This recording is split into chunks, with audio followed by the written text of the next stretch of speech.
A surprising slip-up at the top of the Championship means there is still hope for the chasing pack, who close the gap. Here's my roundup of round 21 of the Championship. Starting off on Friday night, and this is a completely different topic of conversation towards the bottom. Derby 4, Portsmouth 0. An absolute thumping of Portsmouth, and I didn't see this coming. I think the form of both teams meant a lot of people didn't see this coming, but I think it's a bit of a reality check for Portsmouth, who have been on a relative high of late with their very nice turnover of form, winless in 4, winning 2 at home. Looked like they'd turned the corner, looked like finally after an incredibly tough start with the fixture list and then just a sort of hangover afterwards, they were finally turning a corner. They were reminded exactly what can happen in this league if you're not on it. I mean, even then, I wasn't expecting Derby to put 4 past Portsmouth, but this was just an absolutely appalling performance by Pompey. I mean, I've seen the highlights. I've seen the reaction from some friends who I know who are Pompey fans on YouTube, and it looked like an absolute battering by Derby County. And it's not one of them where you go 4-0, flattered the winning side. No, it didn't. Derby had far more opportunities at goal, 7 shots on target, 17 shots in total.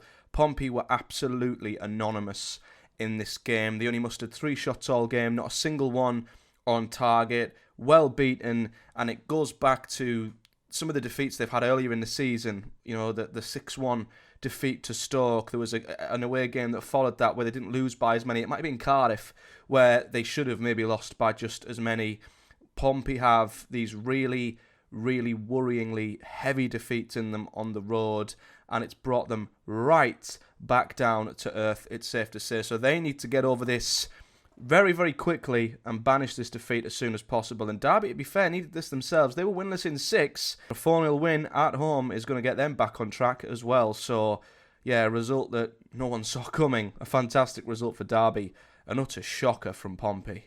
Bristol City 1, QPR 1. Bristol City will be absolutely kicking themselves as to how on earth they did not win this game. They were the better side, they had the better chances, and QPR's equaliser is comedic, to be honest with you. And even then, it took an outstanding free kick from Scott Twine. Honestly, one of the best free kicks you'll see to actually get Bristol City in front. But you think, finally, they're in front. Half an hour to go. QPR haven't offered all that much. But QPR just keep finding ways to pick up points of late, and kind of came from a comedy of errors, really, you could say, especially from the Bristol City goalkeeper, as they clear the ball from a corner, and all of a sudden the Bristol City goalkeeper is, 45, 50 yards off his line, trying to beat Smith to the ball. He gets absolutely nowhere near it. He can't make a challenge. Why he's come that far out, I have absolutely no idea. Even then, though, Smith has still got to hit the target from an awkward angle quite far out. It's still a decent finish from him, but what on earth the Bristol City goalkeeper is doing, I've absolutely no idea. So even though I believe that was QPR's first shot of the whole game, and they were still by far the second best team here, they will be absolutely buzzing that they've gone back to Loftus Road with something in a game where, looking at the numbers, they really shouldn't have. Bristol City will be kicking themselves that they didn't come away with more. But QPR keep finding a way to pick up points, keep finding a way to just chip away when other teams around them are dropping points. That's now unbeaten in 6 for QPR, winning 3 of them games. Still very good form for them. Bristol City, 1 win in 6, and you've got to say 2 ginormous points dropped. Coventry 2, Hull City 1, a great comeback win for Coventry in the second half, and to be honest with you, the result should have not been any different than a Coventry victory. They were by far the better side, and not only did they have more chances, you look at the quality of opportunities Coventry had in this game, an XG of 3.18 to Hull's 0.94. It was an absolute game that Coventry should have won, given the chances they created. It was the same in the last game as well.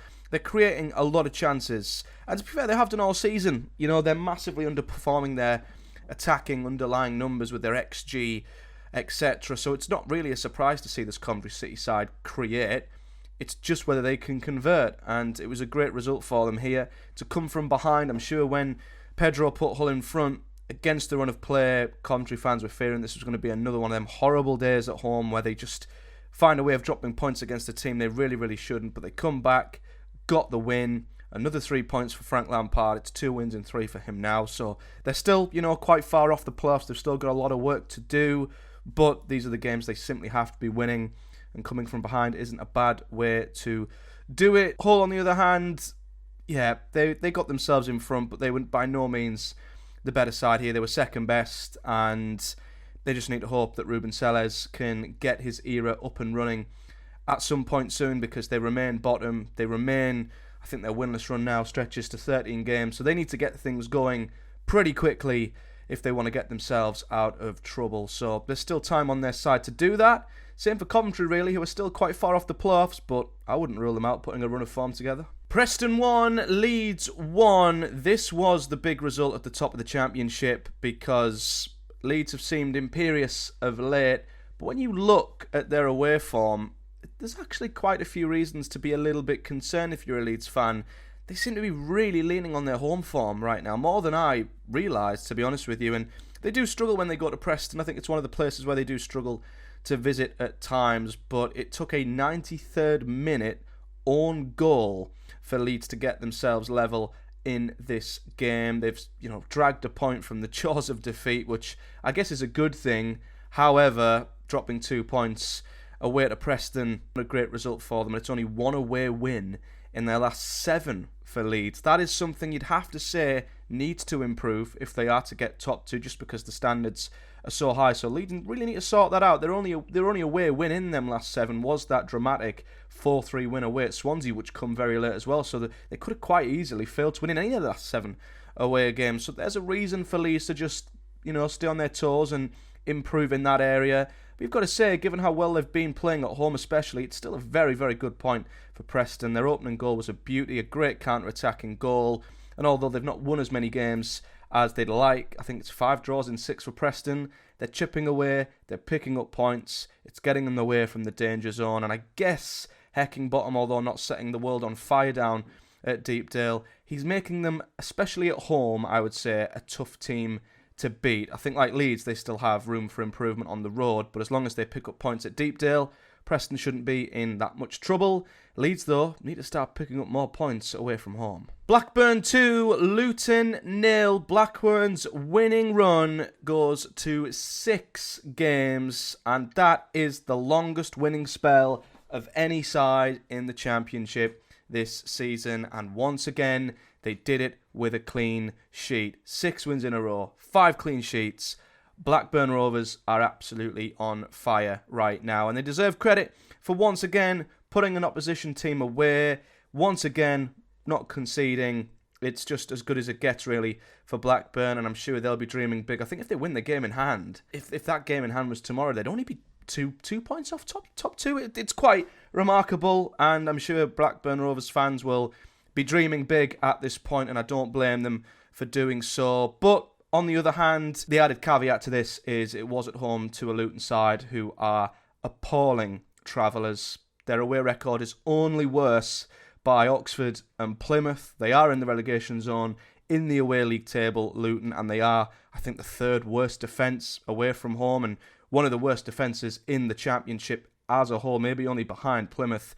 So, winning at home to a Luton team who concede like crazy and are terrible travellers, it's a result you should get as a home side. So I wasn't surprised to see Blackburn win here, but you can only beat what's in front of you, and they just continue to march towards top 2 in the playoffs. How far can they go? Who knows? But John Eustace, man, deserves so much credit. What an incredible coach he is. Luton Town, though, no surprise. It's happened all season. They'll win at home, they'll pick up a point or 2, have a mini run of okay results, which might last more, 2 games at the very most, and then they'll find a way of doing this and setting themselves right back to square one. I feel like this is just going to be the cycle that Luton are going to be in all season. There is no signs that they're going to put any form of run together to get themselves competing anywhere near the top 6 this season. So maybe Luton have to just write this season off already and just accept they're going to be mid-table, but they just keep doing enough to keep themselves out of trouble. They still don't have to be wary of the trapdoor beneath them. We'll have to keep an eye on how they do, because they're just a team who are teetering at the moment and things aren't great there. Boro 1, Millwall 0, the scruffiest home win I think I've seen at the Riverside for a very, very long time in Neil Harris's final game as Millwall boss. And for me, and as always, I've done a full-on, in-detailed review of this game on my YouTube channel in my Project Boro video. But yeah, for me, this was a win is a win. The result is all that matters, to be honest. Boro were absolutely miles off their best here, and it took some really big saves from Sol Bryn in the first 15 minutes. Otherwise, Boro could have been 2 or 3 behind in this game. So, you know, big moments early on that went our way. We managed to find a moment of quality. That was the difference. But the one side of Boro that I think fans have not seen enough of this season is in these games that are tight, that are scrappy, that are bitty against really, really tough opposition, especially at home. We've struggled to find a way to win, and more often than not, we've actually lost games, which we should have gotten more points from. So it's a big test passed by Boro, winning a game like this, as much as the performance wasn't great. So hopefully this different side of Boro, this different way of winning, can only be an added weapon to our armoury going forward. As for Millwall, it'd be interesting to see where they go from here. You know, it's a shame that this spell under Neil Harris has sort of petered out in the way that it has. I'm sure he was in the top 3 or top 4 in terms of points accumulated since he come in. You know, he's done brilliantly in this second spell as Millwall manager, and he's a club legend there. I'm sure he'll be missed. I'm sure there's a lot of people that are gutted to see him go. I don't know what has quite caused it, but it's so important they get the next appointment right, because they've slipped away from the playoffs quite dramatically, given the fact they were in there not too long ago. You know, 3 defeats in a row, winless in 6. Next appointment for Millwall, it's a big one. Oxford 1, Sheffield Wednesday 3. What proved to be Des Buckingham's last game as Oxford boss. Absolutely baffling decision, and I will be doing a more in-depth video on it. If it's not on the channel already, look out for it, because I've got some thoughts on that. But, you know, even though I think it's an absolutely appalling decision, obviously there's a worry that Oxford are slipping and sliding slowly towards the bottom 3. It's been happening for a while, but they've not done it in a way where they've been absolutely battered and they've looked terrible. Oxford have been incredibly competitive, and I'm going to save a lot of these thoughts for the Buckingham video, and I'm going to sort of try and keep my thoughts to this, to this game in isolation. But you can see why, things aren't great there. 1 win in 15, but they're at home here to a Sheffield Wednesday side who are starting to pick up. 4 wins in 8. They're not quite knocking on the door of the playoffs, but they're sort of head of that mid-table pack of teams who might get in there. So, it's another really tough test, and I guess the one worry for Oxford is that they're, what was really reliable home form at the start of the season has desperately left them, and that's, massively affected them, because they've never really been good away from home in the league this season. Home form was always going to be huge in keeping them up, and they've lost that really strong base at home over the last few games. So it's crucial they need to get it back, but they've never been in the bottom 3 yet this season, and I still feel like they could turn things around and get moving in the right direction without all that much of an issue. However, now things have been thrown up in the air massively, and I don't think it's a club like Oxford and what they have in this current position. I don't think it's what they need at all. But I'll discuss that further in my Des Buckingham video. It's a great result for Sheffield Wednesday. As I say, they're not far off the top 6, although I still feel like they just need that little bit extra consistency to be truly cemented in there. Sheffield United 2, Plymouth 0, the best home team versus the worst away team. You'd suggest, or you'd think, that this would be the most one-sided game in Championship history, or at least this season. And although the scoreline says 2-0, which is the vintage Sheffield United scoreline, as you guys know, and yes, it's another clean sheet for Sheffield United. Yes, they're unbeaten at, in 10 home games. I think they've won 9 straight home games. I don't think an opposition team have scored at Bramall Lane since August, I think. So everything that you look at results, looking at the result is completely expected. But when you look into the numbers, this was so much better from Plymouth. They've been absolutely anonymous on the road this whole season. They may as well have not rocked up half the time. But they were very, very competitive here. They had so much more of the ball than Sheffield United, but they did stuff with it as well. They created opportunities. They had 12 shots, 4 on target, so much more than what they've had in the past on the road. They had more shots and more shots on goal than Sheffield United, and it took a Gus Harmer screamer and a late penalty to put Plymouth away. They actually had some really, really big opportunities in this game, especially at 1-0. So although the result may just look like the same old for Plymouth, I think they'll take so many positives from what was a very, very good performance, and it might just give them a glimmer of hope that if they can get something going on the road, it might just be enough paired with their home form, which still can be sketchy, but will probably get them enough points, you'd like to think. So a glimmer of hope for Plymouth. They still have to turn these improved performances into results, though. Sheffield United, what more can I say that I've not said already? They find a way to win. They're bulletproof at home no matter what they do. They find a way to win. And with results going their way this weekend, it's a fantastic weekend for them. Stoke 2, Cardiff 2. Two teams in desperate need of a win were unable to get one. And this just sums up both teams. They're both struggling. They're both a little bit desperate. And this result does neither of them any favours, to be honest. They were winless in 6, I think, coming into this game. Or they might be winless in 6 now, or winless in 7 now. But yeah, it's not a great result for either. And I think they'll both come away feeling pretty down about it, to be honest with you. You know, Cardiff had the win in their hands with a matter of minutes to go. Stoke get themselves a late equaliser in the 95th minute. Ben Gibson, once again, I've seen him score so many goals this season in both ends of the pitch. I've seen him score multiple own goals against Stoke, but he's scored so many from set pieces for Stoke. I just feel like Ben Gibson's is just popping up in every game with a goal one way or the other at the moment, but he made up for his error, and I'm sure he's already at once this season scored at both ends in the same game and made up for it by equalising for Stoke. So I'm sure I've seen this script before, but that 95th minute winner might make Stoke feel the slightly better of the two sides, but at the end of the day, they're at home to a team who are struggling in Cardiff, and it took a 95th minute winner for them to scrape a point. And for Cardiff, they've gone away to a team who aren't too great either, and they've dropped 2 points at the death. So yeah, it's a game where I think both teams will come away feeling pretty down, and it's a result neither of them needed. Swansea 2, Sunderland 3, a huge comeback result for Sunderland, whose record, I believe, down at Swansea hasn't been that great at all for the most part, and it didn't look like things were going to go their way either until the final 15 minutes when Dan Neil and Joby Bellingham stepped up to pick up 2 goals in 2 minutes to turn the scoreline around. And it was a very tight game. You know, it was a very tight game that I think Sunderland have just edged when it mattered at the end. The XG between the two sides was almost identical, as were the shots for both sides too. So it's another one of them for Swansea at home where they'll come away thinking, how on earth have we failed to get anything from this game? It's a bit of a sickener for them, in all honesty, but I think given the run that Sunderland have been on, given the fact they were behind, it's a ginormous turnaround for them. And I think with Leeds dropping points as well, Blackburn winning again, this could prove to be a crucial 3 points to just keep Sunderland in that position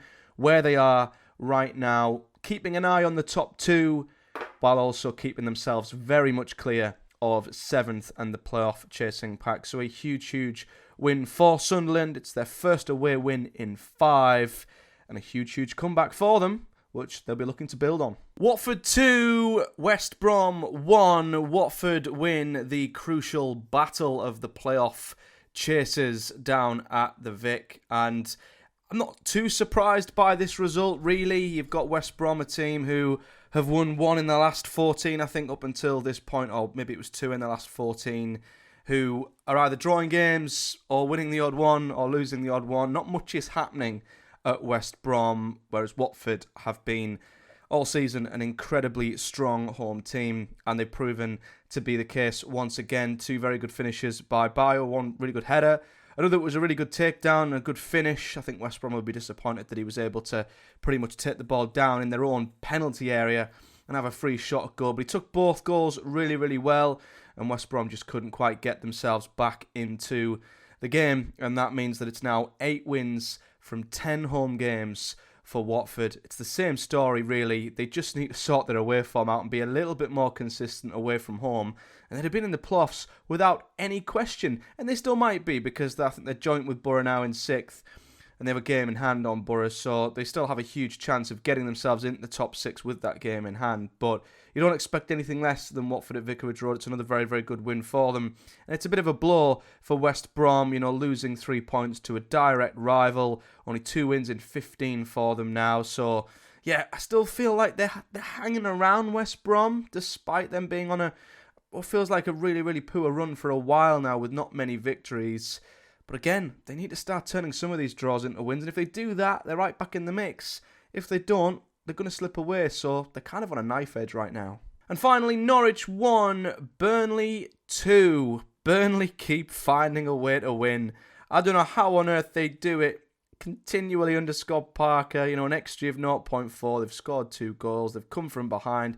But listen, regardless of whether this was more Scott Parker football terrorism, and you could say that was the case with Zion Fleming absolutely twatting one in from 35 yards. What a goal that was, by the way. As we know, going to Norwich and winning is something not many teams do. So to come from behind and do it after going behind literally within the first minute or two, it's a fantastic result for Burnley. But I think overall, within the context of the automatic promotion race as well, as we've said, Boro winning, you've had Blackburn winning, Sunderland winning, Leeds dropping points. There's never been a bigger opportunity for Burnley to keep up with the teams around them, but also take a huge chunk out of the gap towards top 2. So to come from behind, they'll feel like this is such a huge victory for them. And potentially like Sunderland, you could say, in exactly the same manner of Sunderland, coming from behind, getting the win and keeping in touch with the top teams. It's absolutely crucial. So a big win for Burnley, who again, like all the best teams, find a way. As for Norwich, it's frustrating for them because, as we know, away from home, they are nowhere near the level. They are at Carrow Road. So a lot of their points, you'd have to think, if they want to get into the playoffs and stay within the race, will be accrued at home. So to go ahead and fail to convert and end up losing the game is a huge blow for them. And they've now dropped, I think, 8 points off the top 6, which, yeah, is a gap that they certainly won't want to get any bigger. So then rounding up the Championship League table then, as we know, it's a huge win for Sheffield United. Their gap to third is now 4 points, which it might have been prior, but obviously Leeds have dropped points and fallen away into that chasing pack, which is still taken up by Burnley and Sunderland. But you can't write off Blackburn Rovers, who, as I say, are still right there. And with that game in hand, could be level on points with Sunderland in 4th. So Blackburn's momentum is absolutely fantastic right now. And then there's a sort of a 3-team battle in behind the top 5, you could say, at the moment, with Boro, Watford and West Brom scrapping for that final playoff place at the moment. As I say, Watford, you could say, have the advantage over Boro having a game in hand. West Brom would have, but they've now dropped a little further back, although they're still, despite their poor run, within touching distance. And as you were, really, there's still that gap to the mid-table pack. I guess Sheffield Wednesday sort of within reach of West Brom, albeit their goal difference is absolutely miles inferior. And then there is just a midfield pack of teams. And are we shocked to see Bristol City, Millwall, Swansea in that playoff pack? Probably not, with Norwich dropping right back into it now, which isn't great reading for them.